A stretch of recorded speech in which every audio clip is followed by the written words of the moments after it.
امریکہ ہی سے تو ہو کر آئے ہیں، کون سا دنیا فتح کر کے آئے ہیں جو سب لوگ یوں ان کے آگے پیچھے گھوم رہے ہیں۔ رمشا پھولا ہوا منہ لے کر لاؤنج کے اندر داخل ہوئی۔ ادیبہ جو کہ کچن میں کھڑی ابراہیم بھائی کے لیے چائے بنا رہی تھی، وہ اس کی بات سن کر سٹپٹا گئی، کیونکہ ابراہیم بھی کچن میں بیٹھا تھا جس کی وہ برائیاں کر رہی تھی۔ وہ اس کا نام لے رہی تھی، مگر یہ بات تو حویلی کا بچہ بھی جانتا تھا کہ امریکہ سے آنے والا شخص صرف ایک ہی ہے، ابراہیم پاشا، تایا جان کا سب سے بڑا بیٹا، گاؤں کا سردار، ایک مغرور اور خودسر انسان، جیسے کسی ریاست کا شہزادہ ہو۔ یہ رائے بھی رمشا صاحبہ ہی کی تھی، جس کا وہ اکثر کھل کر اظہار بھی کرتی تھی۔ تم کیا اپنی الو جیسی آنکھیں پھیلا کر مجھے اشارے کر رہی ہو؟ جو کہنا ہے کھل کر کہو۔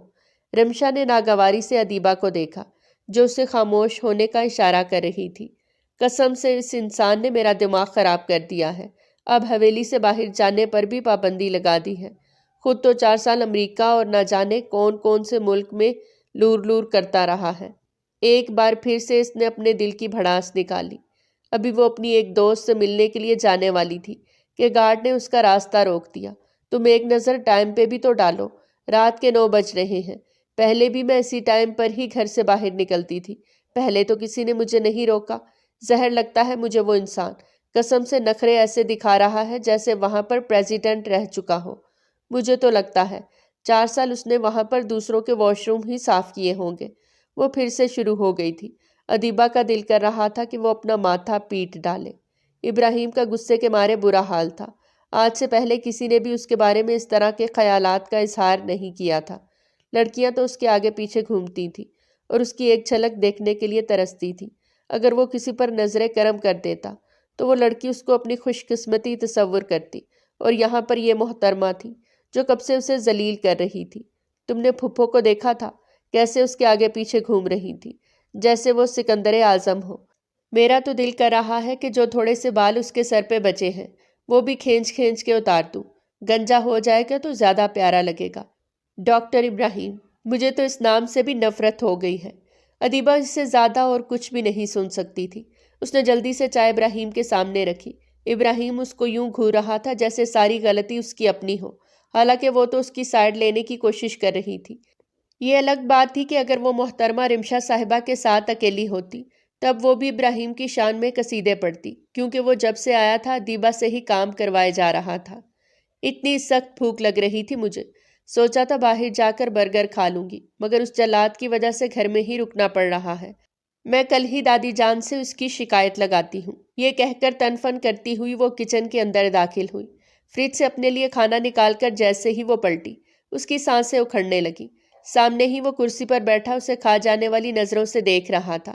ایک لمحے کے لیے تو رمشا کو بھی اپنی آنکھوں پر یقین نہیں آیا۔ اس نے باقاعدہ طور پر اپنی آنکھوں کو ملا، لیکن منظر تبدیل نہیں ہوا، سب کچھ ویسے کا ویسا ہی تھا۔ کیا کہہ رہی تھی تم؟ وہ ایک لمحے کے لیے اپنی جگہ سے اٹھا تو وہ غیر ارادی طور پر 2 قدم پیچھے کی طرف ہو کر کھڑی ہو گئی۔ میں نے کچھ نہیں کہا۔ نہیں تو میں تو کچھ بھی نہیں کہہ رہی تھی ابراہیم بھائی۔ اس نے مسکرانے کی ناکام کوشش کی، مگر میں نے تو سنا کہ تم تھوڑی ہی دیر پہلے مجھے گنجا ہونے کی دعائیں دے رہی تھی اور اس کے ساتھ ساتھ مجھے چنگیز خان کہہ کر پکار رہی تھی۔ ارے نہیں، میں آپ کو چنگیز خان کیسے کہہ سکتی ہوں؟ میں تو آپ کو جلاد۔ باقی کے الفاظ اس کے منہ میں ہی رہ گئے۔ اس نے بے ساختہ خوف سے اپنی آنکھیں بند کی تھی اور زبان اپنے دانتوں میں داب لی۔ اپنی اس تیز زبان کی وجہ سے وہ ہمیشہ بری طرح پھنستی تھی۔ تمہارا گھر سے نکلنا تو بند تھا ہی، اب تمہاری پاکٹ منی بھی بند ہے۔ اگلے 1 مہینے تک تمہیں ایک پھوٹی کوڑی بھی نہیں ملے گی۔ آپ میرے ساتھ یہ زیادتی نہیں کر سکتے۔ کچھ کہا تم نے؟ نہیں، میں نے تو کچھ بھی نہیں کہا۔ آپ کا حکم سر آنکھوں پر۔ اس نے ہلکا سا سر جھکایا۔ اس کا وجود خوف سے لرز رہا تھا۔ وہ یہ ساری باتیں صرف اس کی پیٹھ پیچھے ہی کہہ سکتی تھی، ورنہ جب بھی وہ اس کے سامنے جاتی اس کی حالت غیر ہو جاتی، اور یہ ابراہیم کی شخصیت کی دہشت کی وجہ سے تھا۔ جب سے وہ حویلی واپس آیا تھا تب سے دادا جان نے ساری ذمہ داریاں اس کے سر پر لا پھینکی تھی۔ اب حویلی کے نظام کو اور یہاں کے بچوں کو تم نے ہی سنبھالنا ہے۔ میرے کنٹرول میں کوئی بھی نہیں ہے اور نہ ہی کوئی مجھے خاطر میں لیتا ہے، ابراہیم نے دادا کو تسلی دی تھی، اور وہ اس ذمہ داری کو بھی بہت ہی بخوبی طریقے سے نبھا رہا تھا۔ ابراہیم کے کچن سے نکلنے کے بعد اس نے چھوٹے بچوں کی طرح زور زور سے زمین پر پاؤں مارنا شروع کر دیے۔ یہ ہمیشہ میرا ہی موئے موئے کیوں کرتا ہے؟ اس کا دل کر رہا تھا کہ وہ دھاڑے مار مار کر رونا شروع کر دے۔ کھڑوس کہیں کا، زہر لگتا ہے مجھے۔ اللہ کرے کہ اس کو کالی بیوی ملے، وہ بھی افریقن۔ تب مزہ آئے گا اس کو جب اس کے کالے کالے بچے پورے گھر میں گھومیں گے۔ لوگ بھی کنفیوز ہو جائیں گے۔ ایک بار پھر سے وہ اپنے جلے ہوئے دل کے پھپھولے پھوڑنے لگی۔ مجھے تمہاری آواز سنائی دے رہی ہے۔ ابراہیم کی بات سن کر اس نے جلدی سے اپنے لبوں پر ہاتھ رکھا اور کچن کے دروازے سے باہر نکل گئی۔ وہ حویلی کے پچھلے لان میں کھڑی گہرے گہرے سانس لے رہی تھی اور اپنی دھڑکنوں کو ہموار کرنے کی کوشش کر رہی تھی۔ دل ہی دل میں وہ ابراہیم کو گالیاں بھی دے رہی تھی۔ اگلے ہی پل اس نے اپنا موبائل نکالا۔ اس نے دیکھا کہ کومل کی طرف سے اسے ہزاروں کے حساب سے کالز وصول ہو چکی تھی۔ یار آئی ایم ریئلی سوری، آج میں نہیں آ سکتی۔ جلاد آج اپنی پوزیشن پر موجود ہے، میرے لیے ممکن نہیں ہوگا۔ میں تمہارا منہ توڑ دوں گی۔ میں پچھلے 15 منٹ سے تمہارے گھر کی پچھلی گلی میں کھڑی ہوں، جلدی سے آ جاؤ، میں تمہارا انتظار کر رہی ہوں۔ میں کیسے آؤں؟ اگر اس نے پکڑ لیا تو میری شامت آ جائے گی۔ فکر مت کرو، وہ تمہارا کچھ بھی نہیں بگاڑ سکتا۔ تم یہ کیوں بھول جاتی ہو کہ تم اپنے دادا جان کی لاڈلی پوتی ہو؟ تم اپنے دادا کو بہت عزیز ہو، وہ تمہیں کبھی بھی نہیں ڈانٹیں گے اور نہ ہی اس کے سامنے ذلیل کریں گے۔ محترمہ کو دیوار پھلانگنے میں ویسے بھی مہارت حاصل تھی۔ اس کی خوش قسمتی یہ تھی کہ دیوار کے ساتھ ہی ایک بڑا سا آم کا درخت تھا جس پر وہ آسانی سے چڑھ لیتی تھی۔ درخت پر چڑھنے کے بعد اس نے دیوار پر چھلانگ ماری اور پھر انتہائی پھرتی کا مظاہرہ کرتے ہوئے دیوار سے بھی نیچے اتر گئی۔ وہ پیچھے دیکھے بغیر ہی بھاگے چلے جا رہی تھی۔ اس کا دل زور زور سے دھڑک رہا تھا۔ اس کو دھڑکنوں کی آواز اپنے کانوں میں سنائی دے رہی تھی۔ گاڑی کے قریب جا کر اس نے دم لیا۔ آج میں تمہاری وجہ سے بری طرح سے پھنسنے والی تھی۔ چلو آج جلدی، کہیں ایسا نہ ہو کہ وہ جلاد پھر سے میرے پیچھے آ جائے۔ یہ کہہ کر وہ اطمینان سے فرنٹ پیسنجر سیٹ پر بیٹھ گئی۔ ابا جان، میرے پیارے ابا جان۔ محسن اس وقت اپنے ابا کے قدموں میں بیٹھا ہوا تھا۔ اس کی آنکھوں میں آنسو تھے۔ وہ 18 سال کا نوجوان اس وقت اپنے ابا کی منتیں کر رہا تھا۔ خدا کا واسطہ ہے مجھے اس ہٹلر کے ہتھے مت چڑھائیں، وہ تو قسم سے میرا ذرا بھی لحاظ نہیں کرتا۔ محسن صاحب حویلی کے سب سے چھوٹے، سب سے ضدی اور سب سے بیکار بیٹا تھا، جن کا کام صرف اور صرف ہر کلاس میں فیل ہونا ہوتا۔ کوئی بھی کلاس ایسی نہیں تھی جس کو اس نے نہ ریپیٹ کیا ہو۔ اور ابھی بھی ایف ایس سی میں سپلی کے پیپر میں محترم کی سپلی آ گئی تھی۔ یہی حال محترمہ رمشا صاحبہ کا بھی تھا۔ ان کا دماغ پڑھائی کے علاوہ ہر فضول کام میں لگتا تھا، اور ابھی تایا جان نے ان دونوں کی اسٹڈی کی ذمہ داری ابراہیم کو دی تھی۔ ابراہیم نے انہیں رات کے 10 بجے اپنے کمرے میں بلایا تھا۔ ان دنوں ویسے بھی ان کی کالج سے چھٹیاں چل رہی تھیں۔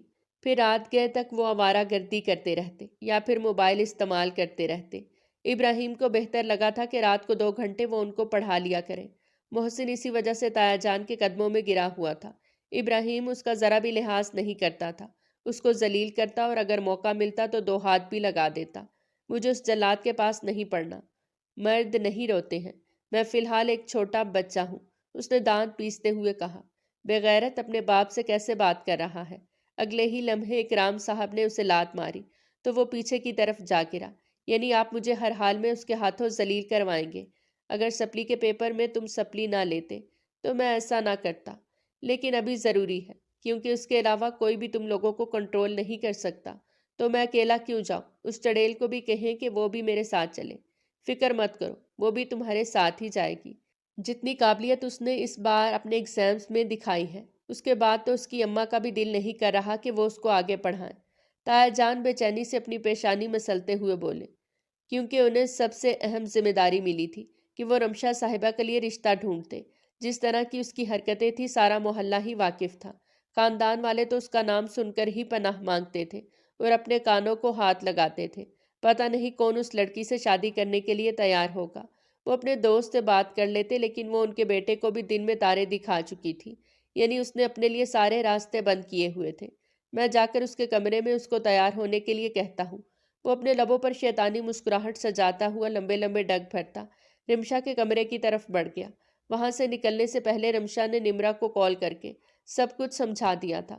اس کو بولو جلدی سے اٹھے، اس کو بھائی کمرے میں بلا رہے ہیں۔ چپ کر جاؤ، اس کی طبیعت خراب ہے، اس کے سر میں شدید درد ہو رہا ہے۔ ابھی تھوڑی دیر پہلے ہی بیچاری کی آنکھ لگی ہے۔ ابھی 10 منٹ پہلے ہی میں اس سے ملا تھا اور بڑی چہک چہک کر باتیں کر رہی تھی۔ ابھی اس کو ایک دم سے کیا ہو گیا؟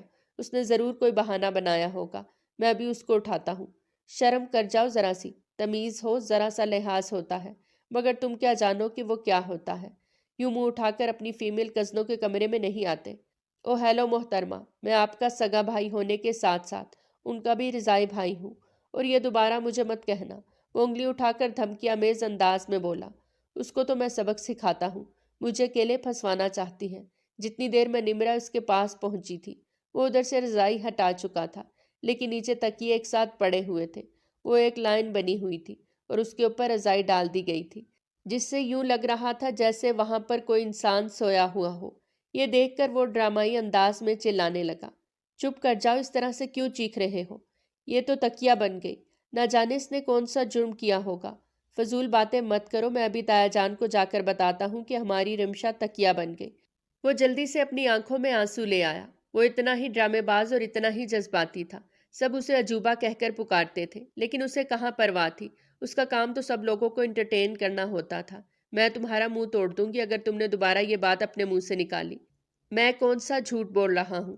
تم خود ہی تو دیکھو، ابھی تم نے تھوڑی دیر پہلے کہا تھا کہ وہ سو رہی ہے، لیکن یہاں پر تو تکیے موجود ہیں۔ اب کی بار وہ کینتوز نظروں سے اپنی بہن کو گھور رہا تھا۔ نمرا نے غیر ارادی طور پر اپنے بال کانوں کے پیچھے اڑسے تھے۔ مجھے بتاؤ کہ یہ کیا چکر ہے؟ وہ لان میں چہل قدمی کر رہی ہے، تو پھر یہ اتنی تیاری کر کے کیوں گئی ہے؟ بات کچھ اور ہے جو تم مجھ سے چھپا رہی ہو۔ چلو کوئی نہیں، میں جا کر ابراہیم بھائی سے اس بارے میں پوچھ لیتا ہوں۔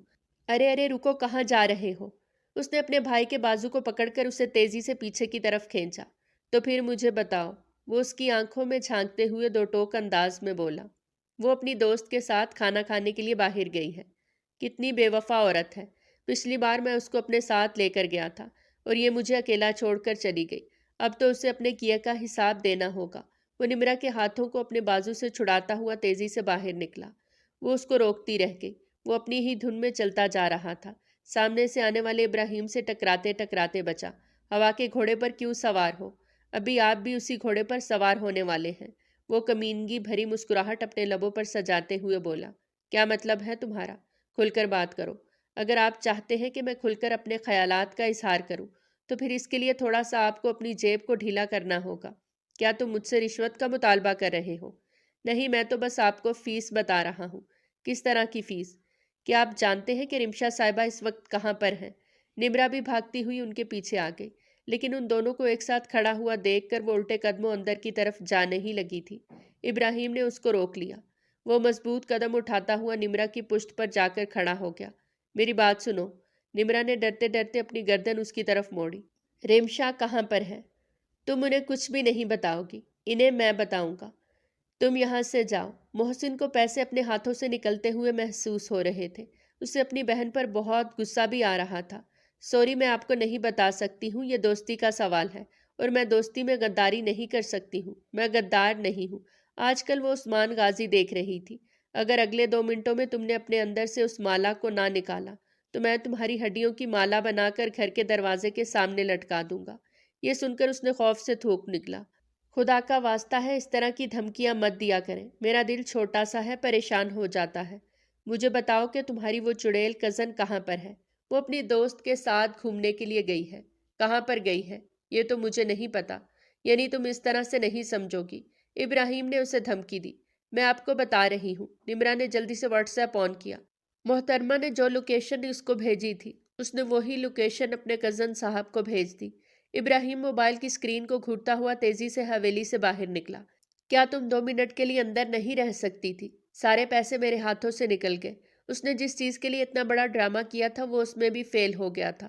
ابا جان ٹھیک کہتے ہیں، میں کبھی بھی کامیاب نہیں ہو سکتا۔ اس نے افسردگی سے سر جھکا دیا، لیکن اگلے پل اس نے بھنگڑے ڈالنا شروع کر دیے۔ چلو پڑھائی سے تو جان چھوٹ گئی، ورنہ وہ جلاد اگر ہمیں پڑھانے کے لیے بٹھا دیتا تو آج صبح ہو جاتی۔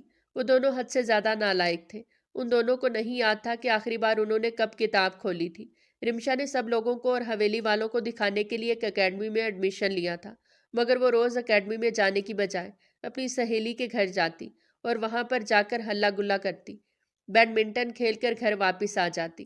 اکیڈمی کے اونر کو ہر مہینے ہی وہ فیس سے تھوڑے سے اوپر پیسے ٹرانسفر کر دیتی تاکہ وہ اس کے گھر والوں کو نہ بتائیں۔ اس کے علاوہ وہ ہر 2 دنوں کے بعد ان کے لیے کچھ نہ کچھ میٹھا بنا کر لے جاتی، جس سے انہوں نے بھی اپنی زبان بند رکھنے کا وعدہ کیا تھا۔ اور جہاں تک محسن کا سوال تھا تو وہ پیسوں کے معاملے میں بہت زیادہ بھوکا تھا، کسی کو 1 روپیہ بھی نہیں دیتا تھا۔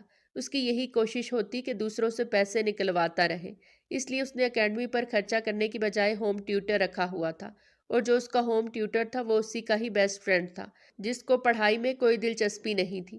وہ اپنے گھر میں گھر والوں کو کہہ کر آتا تھا کہ وہ اپنے دوست کے ساتھ گروپ سٹڈی کرنے کے لیے جا رہا ہے، جبکہ محسن نے اپنے گھر میں سب کو بتایا ہوا تھا کہ وہ اس کا ٹیچر ہے جو روز اس کو پڑھانے کے لیے آتا ہے۔ پچھلا 1 سال ہو گیا تھا وہ اسی طرح سے ہی اپنے گھر والوں کو لوٹ رہا تھا، اور اس کا دوست اپنے گھر والوں کو بے وقوف بنا رہا تھا۔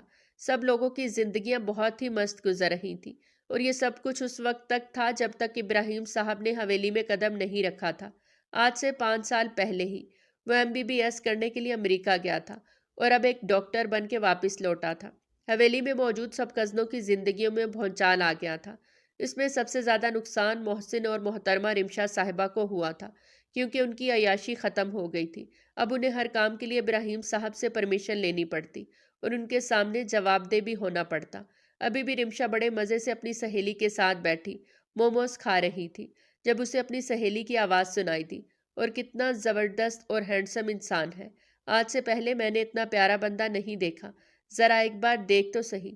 چھوڑ یار، میرے پاس اتنا وقت نہیں جو میں ان مردوں پر برباد کروں، اس نے ناک سے مکھی اڑاتے ہوئے کہا۔ یار وہ ہماری طرف آ رہا ہے، مجھے ایسا کیوں لگ رہا ہے کہ وہ مجھے پہلی ہی نظر دیکھ کر میرا دیوانہ ہو گیا ہے؟ تم ہی تو کہتی تھی یہ دنیا میں لو ایٹ فرسٹ سائٹ بھی ہوتا ہے۔ اب کی بار اس نے مجبوراً اپنا سر اٹھایا، لیکن پھر نگاہیں جھکانا بھول گئی۔ وہ کوئی اور نہیں ڈاکٹر ابراہیم تھا، جو لمبے لمبے ڈگ بھرتا ہوا اس کے قریب آ کر کھڑا ہو گیا۔ ہیلو مسٹر، میں یہاں پر ہوں، لگتا ہے کہ یہ تھوڑا سا بھینگا بھی ہے۔ رمشا نے اپنی سہیلی کی بات سن کر بے ساختہ خوف سے تھوک نکلا۔ یعنی ایک بات تو ثابت ہو گئی، تمہاری سہیلیاں بھی تمہاری طرح فارغ اور فضول ہیں۔ یہ سن کر سامنے بیٹھی ہوئی لڑکی جلدی سے ہوش کی دنیا میں آئی۔ او ہیلو مسٹر، اپنی حد میں رہو، اگر پیارے ہو تو اس کا یہ مطلب نہیں جو بھی دل میں آئے گا بولتے رہو گے، کومل نے دانت پیستے ہوئے کہا، لیکن ابراہیم نے اس کی بات کو خاطر میں نہیں لیا تھا۔ اٹھو یہاں سے، یا پھر زبردستی لے کر چلوں۔ تم میری دوست کو کہیں بھی لے کر نہیں جاؤ گے، اور تم ہو کون جو یوں ہی منہ اٹھا کر یہاں پر چلے آئے؟ میں اس کا کزن ہوں، اور اس کا ہونے والا۔ بات کرتے کرتے وہ خاموش ہو گیا۔ کومل نے اس کو آنکھیں دکھائی تھیں۔ تم اس کے کزن ہو، اس کے ابا نہیں، جو اس پر یوں حکم چلا رہے ہو۔ یہ میرے ساتھ آئی ہے اور میرے ساتھ ہی جائے گی۔ اس کے گھر والے میرے بارے میں سب کچھ جانتے ہیں، وہ تو میں نے بھی سنا ہوا ہے۔ وہ تمہیں ایک فارغ اور فضول لڑکی سمجھتے ہیں جس نے ہماری بچی کو بگاڑ دیا ہے۔ کومل نے بے ساختہ اپنے لبوں پر ہاتھ رکھ دیا۔ میں نے اس کو بگاڑا ہے؟ ابراہیم سمجھ نہیں پایا تھا کہ وہ اعتراف کر رہی ہے یا پھر سوال کر رہی ہے۔ حقیقت تو یہ تھی کہ رمشا صاحبہ نے اس کو بگاڑا تھا۔ وہ تو ایک بہت ہی معصوم اور سادہ سی لڑکی ہوتی تھی، جو ہمیشہ اپنے کام سے کام رکھتی، فضول کی چیزوں میں اسے کوئی خاص دلچسپی نہیں ہوتی تھی۔ اس کی زندگی کا صرف ایک ہی مقصد تھا کہ اپنے کالج میں ٹاپ کرنا، لیکن جب سے اس کی رمشا سے دوستی ہوئی تھی تب اس نے زندگی کا حقیقی مقصد پہچانا تھا، جو یہ تھا کہ صرف اور صرف انجوائے کرو، پڑھائی میں کچھ بھی نہیں رکھا۔ ہم ویسے بھی بڑے گھرانوں سے تعلق رکھتے ہیں، گھر والے اچھی جگہ پر ہی شادیاں کریں گے، تو ہمیں کیا ضرورت ہے اتنی زیادہ محنت کرنے کی؟ یہ سوچ بہت ہی اچھی تھی، اور کومل کو کافی حد تک پسند بھی آئی۔ اس دن کے بعد اس نے محنت کرنا چھوڑا تھا، اور اب وہ رمشا کے ساتھ ہی تھی۔ ہر کلاس میں دونوں کی ایک جیسی ہی سہیلیاں آتی تھیں۔ پہلے کومل کے ماں باپ اسے ہر وقت ڈانٹتے رہتے تھے کہ اتنا زیادہ نہ پڑھا کرو، اب وہ اس کے پیچھے بھاگتے رہتے کہ خدا کا واسطہ ہے کچھ تو پڑھ لیا کرو، کہ اس سارے خاندان میں ہماری ناک کٹوانے کا ارادہ ہے۔ وقت بھی نہ کتنا جلدی بدل جاتا ہے۔ کومل کی ماں اکثر ہی یہ سوچتی تھی اور پھر گہری سانس خارج کر کے رہ جاتی۔ ابھی ابراہیم نے اس کی بات کو مکمل طور پر نظر انداز کر دیا تھا۔ جیسے ہی اس نے اپنی کزن کی بازو پکڑی، کومل نے اس کے ہاتھ پہ اپنا ہاتھ رکھ دیا۔ میں ابھی اور اسی وقت پولیس کو کال کروں گی، اور ان کو یہاں پر بلا کر تم پر ہراسمنٹ کا کیس کرا دوں گی۔ یہ سن کر اس نے دائیں جانب کھڑے محسن کو اشارہ کیا تھا۔ میرے پاس تمہارے بھائی کا نمبر ہے، اگر میں ان کو کال کر کے یہاں پر بلوا لوں تو سوچو تمہارا کیا حشر ہوگا۔ محسن یہ بات ٹھہر ٹھہر کر ادا کر رہا تھا، کیونکہ سامنے کھڑی لڑکی پر اس کا کرش تھا۔ اسے کومل بہت اچھی لگتی تھی۔ اس کی شکل معصوم تھی، یہ الگ بات تھی کہ اس کا دل شیطانی قسم کا تھا۔ کیا تم میرے خلاف سازش کرو گے؟ اس نے بے یقینی سے محسن کی طرف دیکھتے ہوئے کہا، تو اس نے ڈرامائی انداز میں اپنی گردن جھکا لی۔ بعد میں محترم ابراہیم صاحب نے محسن کو بھی اپنے ساتھ چلنے کے لیے کہہ دیا۔ اس کے وہم و گمان میں بھی نہیں تھا کہ اس طرح سے محسن اور سامنے کھڑی اس بدتمیز لڑکی کی پریم کہانی کھل کر ان کے سامنے آ جائے گی۔ کومل نے دانت پیسے اور جلدی سے اپنی دوست کے ہاتھوں پر موجود ابراہیم کا ہاتھ چھوڑ کر 2 قدم پیچھے کی طرف ہو کر کھڑی ہو گئی۔ اس نے محسن کی طرف سے اپنا چہرہ بھی پھیر لیا۔ یہ بات محسن کے سینے پر کسی خنجر کی طرح جا کر لگی۔ میرا محبوب، اس کے لب ہولے سے پھڑپڑائے۔ اگلے پل ابراہیم نے اس کے سر پہ زوردار تھپڑ مارا تو وہ لڑکھڑاتا ہوا صوفے پر گر گیا۔ اب واپس چلو۔ دونوں سر جھکا کر شرمندہ انداز میں حویلی کے اندر داخل ہوئے، جہاں پر پہلے سے ہی کورٹ سجی ہوئی تھی۔ دادی جان نے ان دونوں کو کٹہرے میں کھڑا کیا۔ وہ جو خاندان کے سب سے لاڈلے بچے تھے ان دنوں بری طرح سے ذلیل ہو گئے تھے۔ اب تو وہ کسی اور پر الزام بھی نہیں لگا سکتے تھے، کیونکہ ابراہیم نے سب کچھ اپنی آنکھوں سے دیکھا تھا اور اپنے کانوں سے سنا تھا۔ اب تو کوئی سزا باقی بھی نہیں بچتی تھی جو حویلی والے ان کو دیتے۔ پھر ابراہیم کے دماغ نے کام کرنا شروع کر دیا۔ آج کے بعد تم کالج جا کر نہیں پڑھا کرو گے، بلکہ وہی کلاسز تم لوگ میرے پاس لیا کرو گے۔ صبح 4 گھنٹے تم لوگوں کی کلاسز ہوا کریں گی، شام کو 2 گھنٹے اور پھر رات کو 2 گھنٹے۔ یہ الفاظ نہیں تھے بلکہ پگھلا ہوا سیسا تھا جو کسی نے ان دونوں کے کانوں میں انڈیلا تھا۔ یعنی اب کیا وہ ساری زندگی اسی طرح سے ذلیل ہوتے ہوئے گزار دیں گے؟ میں احتجاج کرتا ہوں۔ محسن پرجوش انداز میں جیسے ہی یہ بات بولا، ابراہیم نے پھر سے اس کے سر پہ زور سے تھپڑ مارا۔ وہ لڑکھڑاتا ہوا صوفے پہ گر گیا۔ بس اتنی سی ہی جان ہے اس میں۔ کہتی بھی ہوں کہ صبح پراٹھے کے ساتھ دیسی گھی کھایا کرے۔ اس کی ماں کو اس کے لیے برا لگا تھا۔ وہ ابراہیم کو تو کچھ نہیں کہہ سکتی تھی، پھر سے اپنے بیٹے کو ہی کوسنے لگی۔ رات کو وہ دونوں ابراہیم کے پاس جا کر بیٹھے تھے۔ 12 بجے کا وقت تھا جب انہوں نے پڑھنا شروع کیا تھا۔ آج کل ابراہیم چھٹیوں پر تھا۔ امریکہ سے آنے کے بعد ابھی تک اس نے ہسپتال کے لیے جوائننگ نہیں دی تھی۔ محسن تو بہت ہی غور سے سوال سمجھ رہا تھا اور اس کی انگریزی کافی اچھی بھی تھی۔ اسی وجہ سے وہ جلد از جلد اپنے سوالات حل کر کے سونے کے لیے چلا گیا۔ محترمہ ابھی تک ابراہیم کے پہلو میں ہی بیٹھی تھی۔ ان کی آنکھیں آنسوؤں سے بھری تھی۔ ابراہیم نے غیر ارادی طور پر ایک نظر اس پر ڈالی۔ گہری سانس خارج کرتے ہوئے بولا، اگر تم نے یہ کوسچن حل کر لیا تو اس کے بعد تم بھی چھٹی کر سکتی ہو۔ اگر آپ یہ حل کر دیں گے تو کیا ہو جائے گا؟ پلیز میری جگہ پر آپ یہ سالو۔ الفاظ اس کے منہ میں ہی رہ گئے کیونکہ ابراہیم اس کو کھا جانے والی نظروں سے دیکھ رہا تھا۔ ٹھیک ہے، اتنا غصہ کیوں کر رہے ہیں؟ میں اس کو حل کرتی ہوں۔ ویسے بھی یہ بہت آسان ہے، اس میں کچھ بھی مشکل نہیں۔ اس نے پینسل سنبھال لی تھی۔ نیند کے جھونکے بار بار آ رہے تھے۔ اگلے ہی پل وہ ابراہیم کے کاندھے پہ اپنا سر رکھ کے چھوٹے چھوٹے خراٹے لینے لگی، جبکہ وہ اس کے خوبصورت چہرے کا طواف کرنے لگا۔ نازک سے نین نقش، چہرے پہ پھیلی ہوئی معصومیت اور بھولاپن۔ وہ بے حد خوبصورت تھی، کسی کا بھی ایمان ڈگمگانے کی صلاحیت رکھتی تھی۔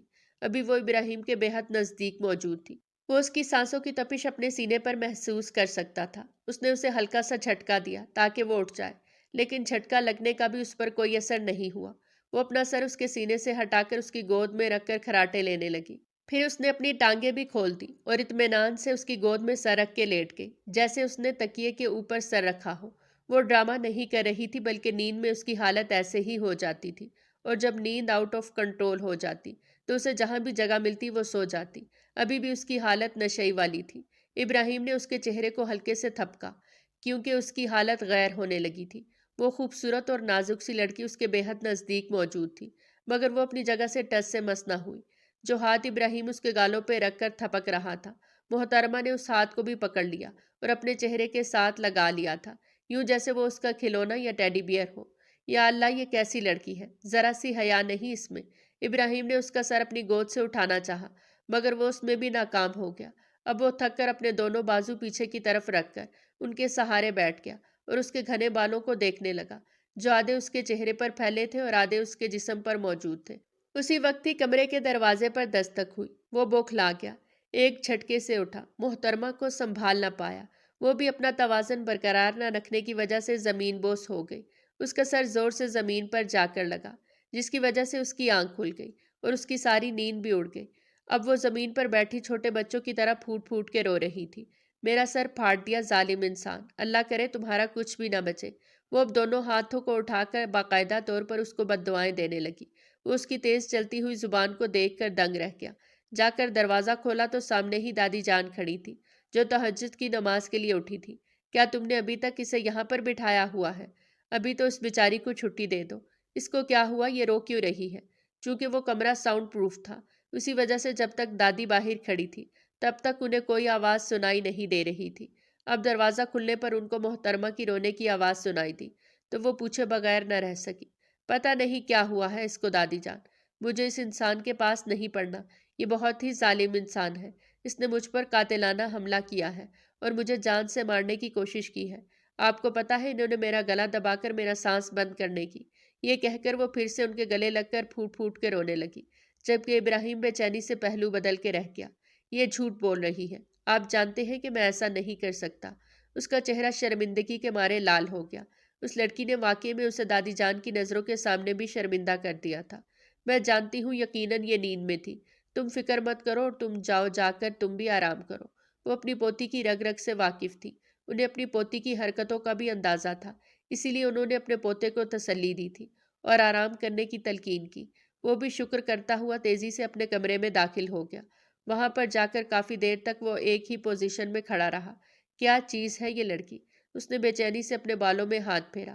ویسے یہ اتنی بری بھی نہیں ہے، بس تھوڑی سی شرارتی ہے، وہ میں سنبھال لوں گا، اس نے اپنے بالوں میں ہاتھ پھیرتے ہوئے مسکراتے ہوئے کہا۔ اس کے بعد وہ سونے کے لیے لیٹ گیا۔ دادی رمشا کو لے کر اپنے کمرے میں آ گئی۔ صبح جب وہ سو کر اٹھی تو اسے کچھ بھی یاد نہیں آ رہا تھا، سوائے اس بات کے کہ وہ میتھ کرتے کرتے سو گئی تھی۔ پھر وہ یہاں پر کیسے آئی تھی؟ کیا ابراہیم اسے اپنے بازو میں اٹھا کر لایا تھا؟ نہیں، ایسا نہیں ہو سکتا، یہ سب کچھ تو ہیرو اپنی ہیروئن کے لیے کرتے ہیں، وہ تو میری زندگی کا سب سے بڑا ولن ہے۔ ہو سکتا ہے کہ اس نے دادی کو یا پھر کسی اور کو کہا ہو۔ دادی سے اس نے یہ سوال کیا تو انہوں نے اسے تسلی دی تھی کہ میں تمہیں اپنے ساتھ لائی ہوں۔ جب وہ سو کر اٹھی تھی تو ایک بار پھر سے اس کی پڑھائی کا وقت ہو گیا تھا۔ اس کا دل کہہ رہا تھا کہ وہ اپنا سر دیوار کے ساتھ مارنا شروع کر دے۔ مجھے اس انسان کے پاس نہیں پڑھنا، اس کے پاس پڑھنے سے اچھا ہے کہ میں کسی کنویں میں چھلانگ لگا کر اپنی جان دے دوں۔ اگر تم مجھ سے مشورہ مانگ رہی ہو تو میں تمہیں یہی کہوں گی کہ اس کام میں دیر نہ کرو۔ ویسے بھی حویلی کے پچھلے حصے میں پرانا کنواں بنا ہوا ہے تو تم وہاں پر جا سکتی ہو، لیکن وہاں پر پانی نہیں ہے، اسی وجہ سے تمہیں زیادہ تکلیف اٹھانی پڑے گی۔ اللہ تعالیٰ تم جیسے کزن بھی کسی کو نہ دے۔ نمرا بھی اسی کے ساتھ بیٹھی کتاب پڑھ رہی تھی۔ جب وہ بولی تب رمشا کا دھیان اس کی طرف گیا تھا۔ اگر آج اس نے مجھے ذلیل کیا تو مجھ سے برا کوئی بھی نہیں ہوگا۔ آج میں اسے اپنے سارے حساب کتاب برابر کر کے آؤں گی۔ حیرت انگیز طور پر ابراہیم نے اس کو ذلیل نہیں کیا تھا، بلکہ اسے حد سے زیادہ کام دیا تھا۔ شام کے 3 بجے وہ کام کر کے فارغ ہوئی۔ 5 بجے پھر سے اس کے پاس جانے کا وقت ہونے والا تھا۔ اس کو بہت زیادہ غصہ آ رہا تھا۔ اس نے دیکھا کہ ابراہیم کی گاڑی پورچ میں کھڑی تھی۔ آس پاس کوئی بھی نہیں تھا۔ گارڈ انکل بھی نہ جانے کہاں پر گئے تھے۔ اس نے قریب پڑا ہوا ایک پتھر اٹھا لیا۔ اس کے لبوں پر شیطانی سی مسکراہٹ پھیل گئی۔ بڑا آیا مجھ سے بدلہ لینے والا، اب میں اس سے اپنے سارے ہی حساب کتاب برابر کروں گی۔ یہ گاڑی اس کو پسند ہے نا، یہ اس کو اپنی بیٹی کہتا ہے، ابھی میں اس گاڑی کو اس کے لیے ڈراؤنا خواب بناتی ہوں۔ یہ کہہ کر وہ اس گاڑی کے قریب جا کر کھڑی ہو گئی۔ وہ اس پر پتھر کی مدد سے ڈنڈ ڈالنے لگی۔ یہ گاڑی ابراہیم کو بہت پسند تھی۔ اس نے امریکہ سے پاکستان میں یہ گاڑی امپورٹ کروائی تھی۔ امریکہ میں وہ یہی استعمال کرتا تھا اور پاکستان میں بھی وہ اسی پر ہی ٹریول کرتا تھا۔ اگر کبھی کوئی کزن اس سے گاڑی مانگ لیتا تو وہ صاف اور چٹا انکار کر دیتا۔ رمشا کو بھی تو اس نے یہ گاڑی دینے سے منع کیا تھا۔ وہ سارے حساب کتاب آج برابر کرنے کا ارادہ رکھتی تھی۔ ڈنڈ ڈالنے کے بعد وہ اس پر پتھر کی مدد سے مختلف شکلیں بنانے لگی اور پھر ایک شکل بنا کر اس نے ساتھ ہی ابراہیم پاشا کا نام بھی لکھ دیا۔ پتہ نہیں ہسپتال میں کس کی جان کے ساتھ کھیل رہا ہوگا، ظالم انسان کہیں کا۔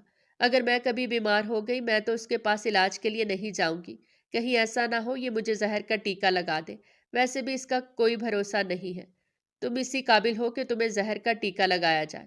تھینک یو سو مچ، بس میں نے کبھی غرور نہیں کیا، وہ اپنی ہی دھن میں بولی تھی۔ اس نے آواز پر غور نہیں کیا تھا۔ اگر تھوڑا سا غور کر لیتی تو شاید اس کے ہاتھ وہیں پہ ہی رک جاتے اور اس کا وجود خوف سے لرزنے لگتا۔ ابراہیم نے جب اس کے ہاتھوں سے پتھر لیا تب وہ ہوش کی دنیا میں آئی۔ میں نے تمہیں کیا سمجھایا تھا کہ میرے معاملات سے دور رہا کرو، تمہیں میری کہی ہوئی بات سمجھ میں کیوں نہیں آتی؟ وہ اس کے چہرے کو ٹھوڑی کی مدد سے بلند کرتے ہوئے بولا اور اپنا چہرہ اس کے چہرے کے قریب لے کر اس کی آنکھوں میں جھانکنے لگا۔ وہ میں آواز تو جیسے اس کے گلے میں ہی پھنس گئی اور آنکھیں پھر سے آنسوؤں سے بھر گئی۔ یہ اس کا سب سے بڑا ہتھیار تھا جس کا وہ اکثر اوقات اپنے تایا اور دادی جان کے سامنے استعمال کرتی تھی۔ اماں پر تو اس کے آنسوؤں کا کوئی فرق نہیں پڑتا تھا کیونکہ وہ جانتی تھی ان کی بیٹی حد سے زیادہ ڈرامے باز ہے۔ وہ آنسوؤں کا استعمال صرف اور صرف وکٹم پلے کرنے کے لیے کرتی تھی، ورنہ اگر بڑی سے بڑی بات ہو بھی جاتی تب بھی اسے کوئی فرق نہیں پڑتا تھا۔ تمہیں پتا ہے کہ جو کچھ تم نے کیا ہے تمہیں اس کی کیا سزا ملے گی؟ وہ بالوں کو اس کے کانوں کے پیچھے اڑستے ہوئے بولا۔ یہ انسان میرے ساتھ اس طرح کی حرکتیں کیوں کر رہا ہے؟ دیکھیں ابراہیم بھائی، آپ اس طرح سے میرے ساتھ فری نہیں ہو سکتے، اس نے کپ کپاتے ہوئے لہجے میں کہا۔ دوبارہ مجھے بھائی مت کہنا، ورنہ تمہاری زبان گدی سے کھینچ لوں گا۔ میں تمہارا بھائی نہیں ہوں۔ آئی ایم ریئلی سوری، میں بھول گئی تھی کہ آپ کو لالا کہلوانا بہت پسند ہے۔ اگر تم نے مجھے لالا کہا تو میں تمہاری لالا لالا کروا دوں گا۔ یہ کہتا ہوا وہ ہلکا سا اس کے چہرے کو دبوچتا لمبے لمبے ڈگ بھرتا ہوا اندر چلا گیا۔ ان کی اتنی ہمت بھی کیسے ہوئی میرے قریب آنے کی؟ یہ آخر خود کو سمجھتے کیا ہیں اور ہوتے کون ہیں میرے قریب آ کر مجھے ہاتھ لگانے والے؟ ان کے بارے میں تو اب دادا جان کو بتانا ہی پڑے گا، ورنہ یہ تو مزید فری ہونے کی کوشش کریں گے۔ وہ جب حویلی کے اندر گئی تو اس کی کزن مٹھائی اٹھا کر بھاگتی ہوئی اس کے پاس آئی اور ایک رس گلہ اس کے منہ میں ڈال دیا۔ یہ کیا ہے؟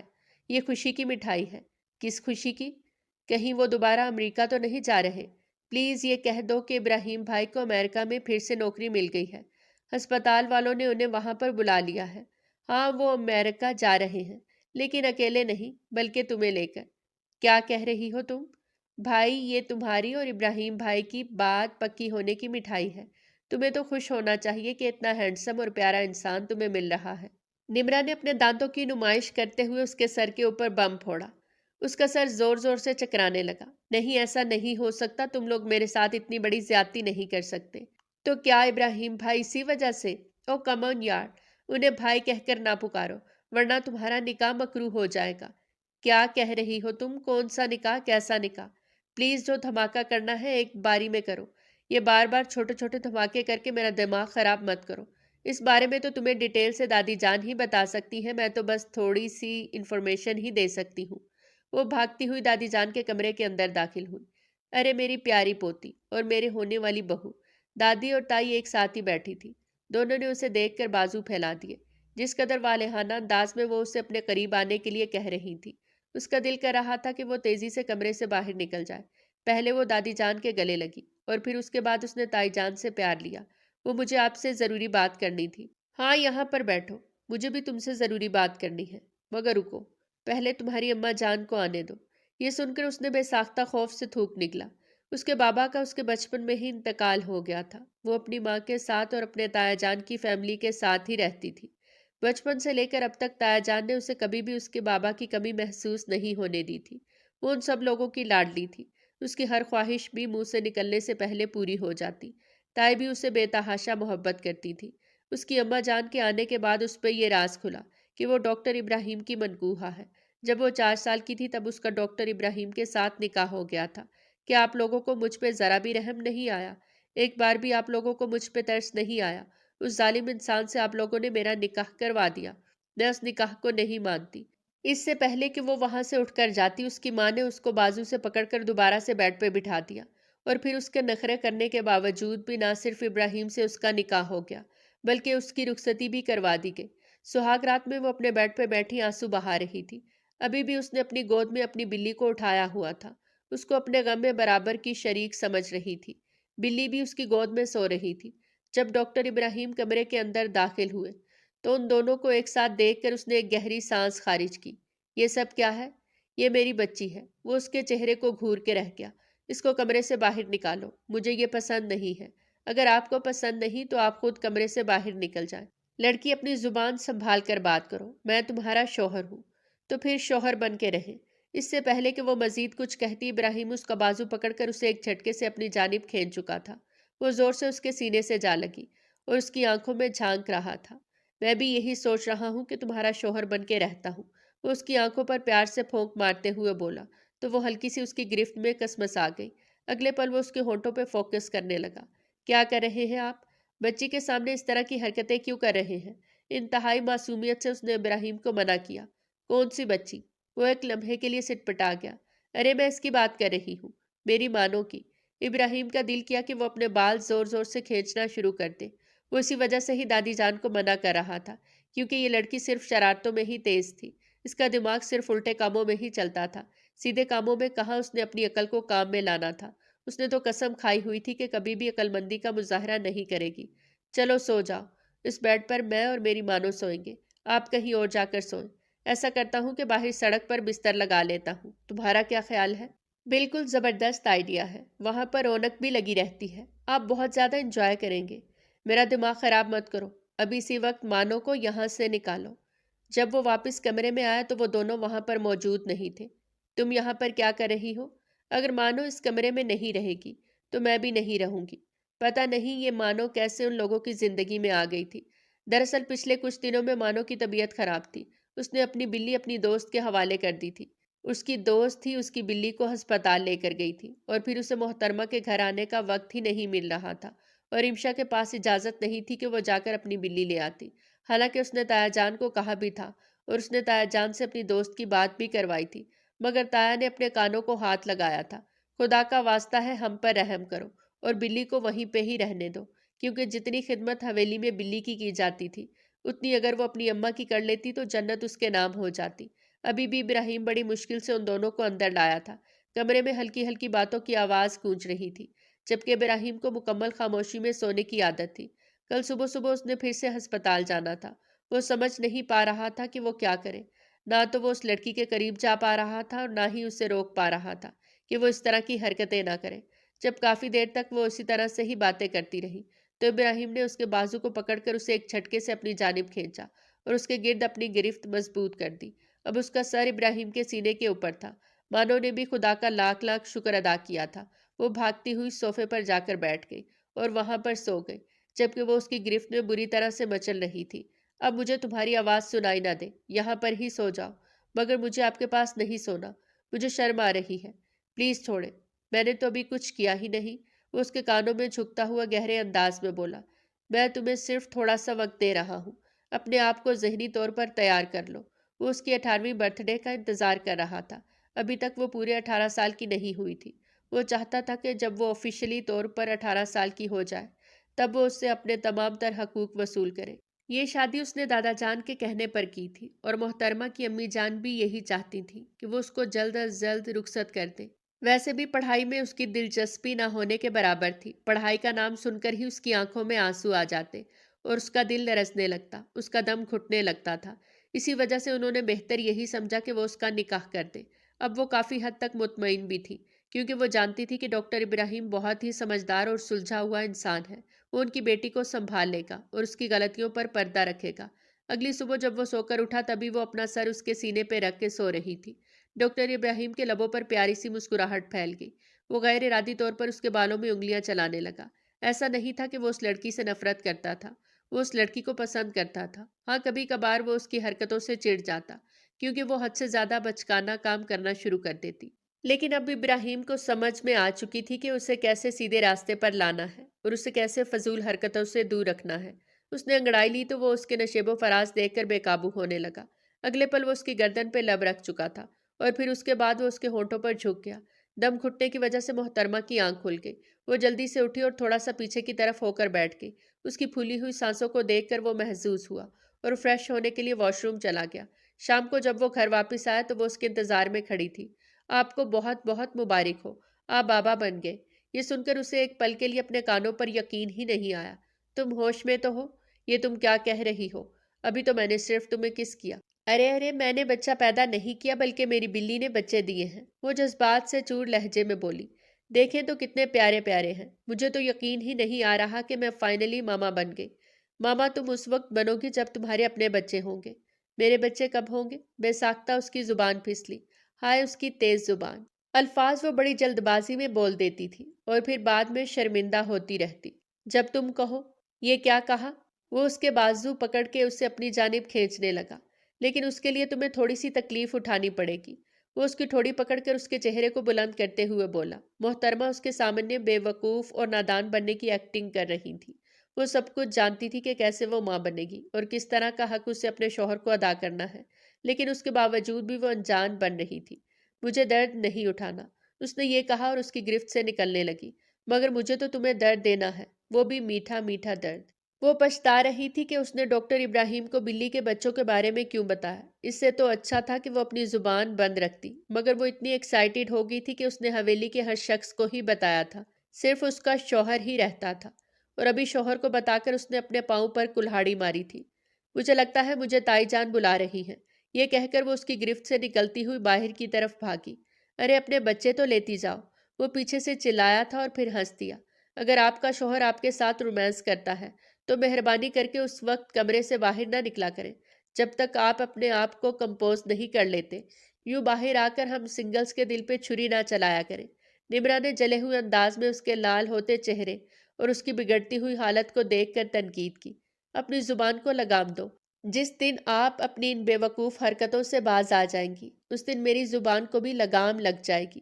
وہ بھی اپنے نام کی ایک تھی، کہاں خاموش رہنے والوں میں سے تھی۔ جب تک بدلہ نہ لیتی تب تک اس کے بھی دل کو قرار نہیں آتا تھا۔ محسن تو کہتا ہے کہ ڈاکٹر ابراہیم مجھ سے نفرت کرتے ہیں، اسے میری ذات سے کوئی دلچسپی نہیں، تو پھر یہ میرے ساتھ اتنا فری ہونے کی کوشش کیوں کر رہے ہیں؟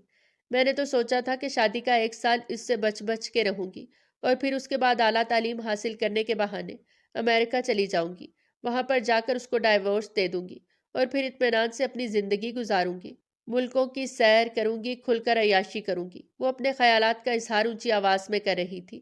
اس کے پیچھے آتے ہوئے ابراہیم نے اس کی ساری باتیں سن لی، مگر اس نے کوئی بھی رد عمل نہیں دکھایا تھا۔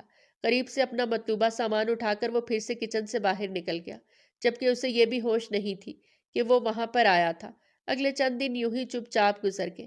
وہ اس کی نظروں سے چھپتی پھرتی تھی، جہاں پر بھی وہ ہوتا وہ وہاں سے غائب ہو جاتی، کیونکہ وہ اب اس کے ساتھ چھوٹی چھوٹی گستاخیاں کرنے لگا تھا۔ کمرے میں بھی وہ اس وقت جاتی جب وہ سو چکا ہوتا، یا پھر اس کے آنے سے پہلے ہی سونے کی کوشش کرتی۔ ایک رات کسی نے اس کا بازو پکڑ کر اسے زور سے جھنجھوڑ کر اٹھایا۔ اس نے دیکھا کہ رات کے 11 بج رہے تھے۔ آج وہ رات 10 بجے ہی سو گئی تھی۔ کیا مسئلہ ہے؟ اس نے اپنی آنکھیں مسلتے ہوئے بیزارگی سے کہا۔ چلو میرے ساتھ۔ ڈاکٹر ابراہیم نے پیار سے اس کے چہرے کا طواف کرتے ہوئے جواب دیا۔ مجھے کہیں بھی نہیں جانا، سونے دو مجھے۔ اس نے پھر سے اپنی بلی کو گلے سے لگا لیا، جس نے آگے اپنے بچے کو گلے لگایا ہوا تھا۔ باقی کے 2 بچے بیچارے مر گئے تھے اور وہ ان کا بھی کافی دنوں تک غم مناتی رہی۔ ابھی وہ بلی اور اس کے بچے کو ایک لمحے کے لیے بھی خود سے دور نہیں کرتی تھی۔ اگر تم میرے ساتھ نہیں چلو گی تو میں تمہیں اٹھا کر لے جاؤں گا۔ یہ دھمکی کام آ گئی۔ وہ اس کے ساتھ آدھی رات کے وقت حویلی سے باہر نکلی۔ اس نے ابراہیم کی ہی سویٹر پہن رکھی تھی۔ وہ اس کے لباس میں بہت ہی پیاری لگ رہی تھی۔ کسی زمانے میں یہ بھی اس کی فینٹیسی تھی کہ آدھی رات کے وقت اس کا شوہر اسے اٹھائے اور ایک زبردست سا سرپرائز دے، لیکن فی الحال نیند اتنی زیادہ اس کے سر پہ سوار تھی، نہ تو اسے اپنی فینٹیسی یاد آ رہی تھی اور نہ ہی اسے اپنے کھڑوس شوہر سے ایسی کوئی امید تھی۔ گاڑی پرانے فارم ہاؤس کے سامنے جا کے رکی۔ ہم یہاں پر کیوں آئے ہیں؟ اس نے اپنی جمائی روکتے ہوئے بمشکل سوال کیا۔ وہ اس کا ہاتھ پکڑ کر اسے پچھلے حصے میں لے آیا، جہاں پر ایک بہت ہی پیارا سیٹ اپ کیا گیا تھا۔ گلاب کی بو ہر سو پھیلی تھی۔ وہاں پر گلاب کی پتیوں سے ایک راستہ بنایا گیا تھا۔ سامنے ہی ایک ٹیبل سجی ہوئی تھی۔ رات کے 12 بجے وہ دونوں کینڈل لائٹ ڈنر کرنے والے تھے۔ یہ خیال آتے ہی اس نے بے ساختہ اپنے لبوں پہ ہاتھ رکھا۔ یہ سب کچھ کیا ہے؟ اس سے پہلے کہ وہ مزید کچھ کہتی، اس کے سارے کزن چاروں طرف سے نکلے تھے۔ Happy birthday to you. اس کی سالگرہ تھی جسے ابراہیم نے یادگار بنایا تھا۔ اس کی پہلی سب سے بڑی خواہش تو پوری ہو گئی تھی۔ اسے ابھی تک اپنی آنکھوں پر یقین ہی نہیں آ رہا تھا۔ جس انسان کو وہ کھڑوس سمجھتی تھی وہ تو حد سے زیادہ رومانٹک ثابت ہوا تھا۔ پہلے بھی کئی بار اس کی برتھ ڈے آ چکی تھی، مگر کسی نے بھی اس کی سالگرہ کو اس طرح سے نہیں منایا تھا۔ خوشی اور جذبات کے مارے اس کی آنکھوں میں آنسو آ گئے۔ ابراہیم نے اس کے کاندھے کے گرد اپنے بازو پھیلائے تھے۔ اس کے بعد وہ آہستہ سے اس کے کانوں میں جھکا۔ آپ کی مہلت کا دورانیہ ختم ہو گیا۔ اب آپ کو مزید 1 منٹ بھی مہلت نہیں دی جائے گی۔ آپ اپنے آپ کو ذہنی طور پر تیار کر لیں محترمہ۔